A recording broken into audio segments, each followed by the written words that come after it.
Καλημέρα, χρόνια πολλά από το κτήμα μου, από το υπέροχο κτήμα μου με τις ευλογημένες ελίτσες.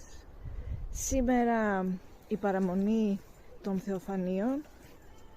Ήρθα να αγιάσω τις ελιές μου για να μου δίνουν καρπό και ένα μελλοντικό μου όνειρο είναι